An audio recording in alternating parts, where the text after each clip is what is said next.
എറണാകുളം കോതമംഗലത്ത് 3 വിദ്യാർത്ഥികൾ ഒഴുക്കിൽപ്പെട്ടു എന്ന വാർത്ത വരുന്നു.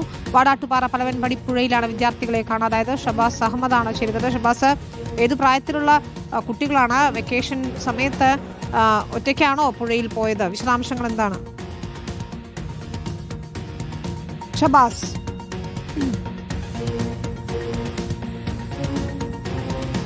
വടാട്ടുപാറയിലാണ് ഇത്തരത്തിൽ അപകടമുണ്ടായതെന്ന് മനസ്സിലാക്കുന്നു. ഷബാസ്, കേൾക്കാമെങ്കിൽ എപ്പോഴായിരുന്നു അപകടം? തിരച്ചിൽ തുടരുകയാണെന്ന് മനസ്സിലാക്കുന്നു. വെക്കേഷൻ സമയത്ത് നമുക്കറിയാം കുട്ടികൾ ഇങ്ങനെ ഒറ്റയ്ക്ക് വെള്ളമുള്ളിടത്ത് പോകുന്നത് അപകടങ്ങൾക്കൊക്കെ ഇടയാക്കുന്നുണ്ട്. എന്താണ് സംഭവിച്ചത് ഷബാസ്? ഇന്ന് ഉച്ചയ്ക്ക് 1 മണിയോടെയാണ് 3 വിദ്യാർത്ഥികളെ കോതമംഗലത്ത് ഒഴുക്കിൽപ്പെട്ട് കാണാതാകുന്നത്. വടാട്ടുപാറ പലവൻപടി പുഴയിലാണ് ഈ വിദ്യാർത്ഥികളെ കാണാതാകുന്നത്. ഈ സമീപത്ത് തന്നെയുള്ള ഒരു സ്വകാര്യ ഡെന്റൽ കോളേജിലെ വിദ്യാർത്ഥികളാണ് എന്നാണ് ഈ ഘട്ടത്തിൽ മനസ്സിലാകുന്നത്. അവർ ഇന്ന് ലീവാണ്.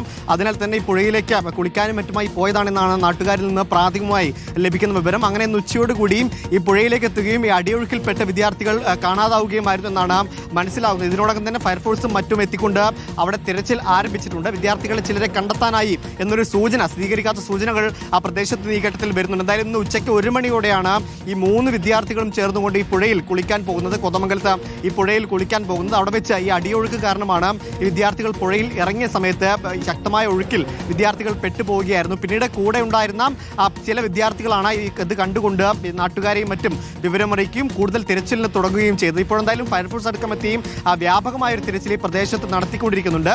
സമീപത്തുള്ള ഡെന്റൽ കോളേജിലെ വിദ്യാർത്ഥികളാണ്. ഇന്ന് ലീവായതുകൊണ്ട് തന്നെ പുഴയിലേക്കും മറ്റുമായി ഇവർ ഇറങ്ങിയതായിരുന്നു. ഈ പ്രദേശത്ത് പുഴയിൽ വലിയ അടിയൊഴുക്കുണ്ട് എന്നാണ് നാട്ടുകാർ പറയുന്നത്. അതിനാൽ തന്നെ ഈ വിദ്യാർത്ഥികൾ ഇറങ്ങിയ സമയത്ത് ഈ പുഴയുടെ അടിയൊഴുക്കിലേക്ക് പെട്ടുപോവുകയായിരുന്നു. അങ്ങനെയാണ് ഈ 3 വിദ്യാർത്ഥികളെയും ഒഴുക്കിൽ പെട്ടുകൊണ്ട് കാണാതാകുന്നത്. ഇപ്പോഴെന്തായാലും 3 പേരെയും കണ്ടെത്താനായി എന്നൊരു സ്ഥിരീകരിക്കാത്ത സൂചന പ്രദേശത്ത് നിന്ന് ചില നാട്ടുകാർ തരുന്നുണ്ട്. ഫയർഫോഴ്സിൽ നിന്ന് കൃത്യമായ ഒരു സ്ഥിരീകരണം ഈ ഘട്ടത്തിൽ ലഭിച്ചിട്ടില്ല. കൃത്യമായ തിരച്ചിൽ, വ്യാപകമായ തിരച്ചിൽ സമീപത്തെ ഈ കടവുകൾ കേന്ദ്രീകരിച്ച് നാട്ടുകാരുടെയും വിശദാംശങ്ങൾ ശേഖരിക്കൂ. ഏതായാലും കോതമംഗലത്താണ് ഇത്തരത്തിലൊരു അപകടം ഉണ്ടായിരിക്കുന്നത്.